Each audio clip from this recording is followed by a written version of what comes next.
هاي، ازيكم عاملين ايه؟ انا حلا اللي ما يعرفنيش، والنهارده جايه احكي لكم عن اول يوم شغل.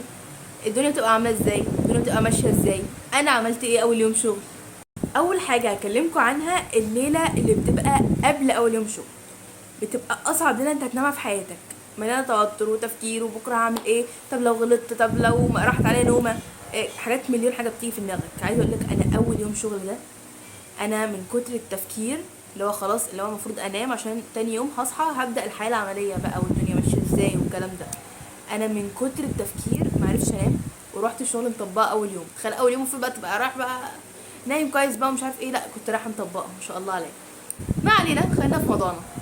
وبالنسبه ان انا اشتغلت ايه، اشتغلت الشغلانه الرسميه بتاعت نص طلبه اولى كليه، اللي هي لسه متخرجين يعني من ثانويه عامه، فمش عارفين يعني ايه حياه، فبيشتغلوا الشغلانه دي اللي هي اسيستنت عند مستر انت كنت طالب عنده او عند مدرس عامه يعني.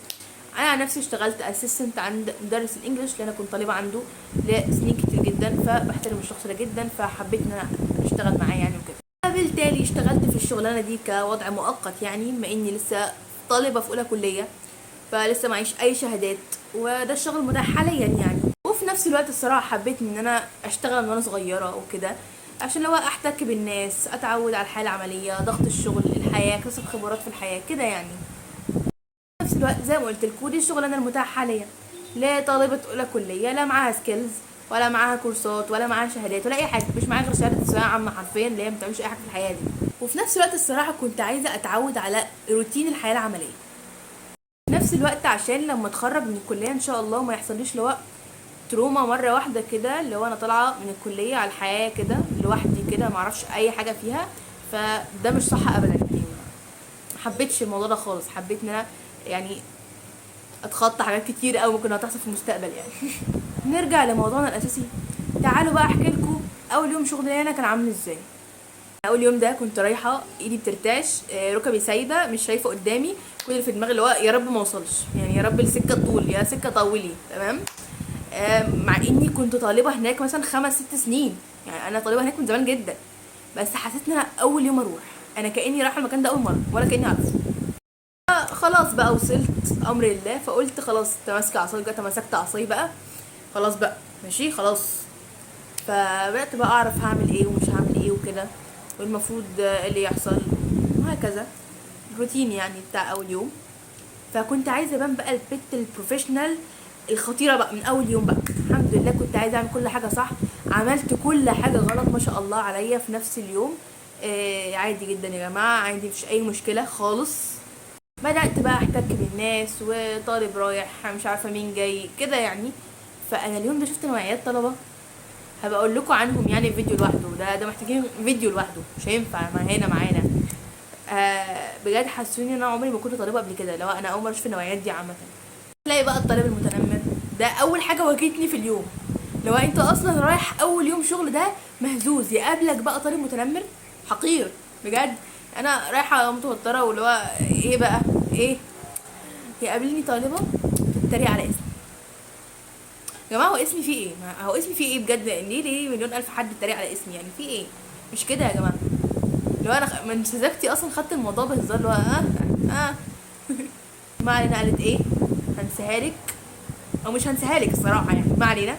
وفي بقى اللي تحسك انها عارفاكي بقالها مليون سنه، لو انا عارفاكي بقالي كتير قوي، مع انها بقالها اصلا تلت ثانيه شايفاكي، بس هي عارفاكي بقالها مليون سنه. ده تحفه، ده نوعي المفضل عامه. وفصائل غريبه بقى وبني ادمين غريبه انا اول مره اشوفها في حياتي، ما اعرفش ان هم فعلا دول حقيقيين عايشين معانا على كوكب الارض. شفتهم اليوم ده، هبقى احكي لكم عنهم بعدين في فيديو لوحده زي ما قلت لكم. المهم ايه، كنت رايحه اول يوم شغل ده بقى يعني كيوت بطريقه اوفر، كنت بتكلم لجوه، كنت سايلنت حرفيا، اللي هو نو رياكشن تمام. فكنت بروح بقى بتكلم مع ناس اللي هو يا حبيبي ويا حبيبتي ولو سمحتي وبعد اذنك كده بقى، احترام قوي، اللي هو خايفه من الناس بقى وكده. كان عندي رهاب اجتماعي زياده عن اللزوم شويه. فدلوقتي الحمد لله بقيت بقتل اللي قدامي بصوتي، اللي هو حنجره واحده تشق نصين حرفيا. عارفين انتوا لما في الكرتون حد يغني في الازاز يتكسر، بالظبط انا بزعق الازاز يتكسر. ما علينا، نرجع لموضوعنا. روحت بقى من اول يوم شغل ده مش طايقه نفسي، وحاسه ان الحياه مش بتاعتي، مش ده اللي انا متعوده عليه، وانا فين، انا ليه. فاهمين انتوا القصه دي. بس تأقلمت يعني، بقالي شهرين شغاله فبقيت متأقلمه يعني. بس في الاول حرفيا حسيت اللي هو الحياه مش بتاعتي، انا موجوده في مكان مش مكاني دلوقتي. انا ليه ممكن استحمل الحياه المؤقته دي مع اني ممكن اكون مش مفضله، مش كرهاها، لكن مش مفضله، مش دي الحياه اللي انا عايزاها. ليه ممكن استعمل حاجه زي كده مع اني مش مضطره؟ كل ده عشان خاطر ابني نفسي بنفسي لحد ما اوصل لحاجه معينه انا عايزاها. وفي فتره بقى ان انا بشتغل على حاجه معينه انا عايزه اوصل لها، انا بشتغل في الشغلانه دي، اكون بقى اكتسبت خبرات في الحياه، احتكيت بالناس، عرفت انواع الناس، اتحطيت في موقف علمني حاجه كده. فده هيساعدني ان انا انجح اكتر في الحاجه اللي انا عايزاها. او ان انا طبيعي ان انا متعوده على ضغط الشغل، طبيعي ان انا متعوده اتحط في موقف واحاول ان انا اتصرف ان انا احل الموقف ده واحل المشكله اللي انا وقعت فيها. خلينا متفقين ان النجاح مش سهل، بس برضه لازم تجتهد حتى لو بخطوه بسيطه. مش هتشوفها دلوقتي بس هتشوفها بعدين. وهو ادينا بنسعى وبنجرب. وانا بحاول برضو ان انا اطور من نفسي وشخصيتي كل يوم، واطور من حياتي عامه. والشغل بيساعدني ان انا اتخطى حاجات كتير جدا. مثلا ساعدني ان انا شويه اكسر هابل اجتماعي. ما كنت بتوتر كتير جدا، اتحطيت في مشكله بحيث ان انا خلاص لوست، مش عارفه اتصرف. يعني الشغل ساعدني ان انا اكسر الحته دي شويه الصراحه. وفي نفس الوقت بحاول اطور من نفسي عشان خاطر حياتي العمليه اللي انا عايزاها بعدين، بجانب الشغل اللي انا بشتغله دلوقتي.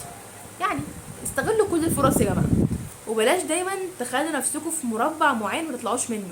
لو انا هنا خلاص انا هنا وهو الموضوع انتهى كده، لا، هنطور من نفسنا لحد ما نوصل لحته احسن من اللي احنا فيها. بلاش نخلي نفسنا في حته معينه ما نطلعش منها، ده مش صح. هتزهقوا وهتحسوا لا انا عايزه اوصل لحته معينه وعايزه ابقى احسن، عايزه مش عارف ايه.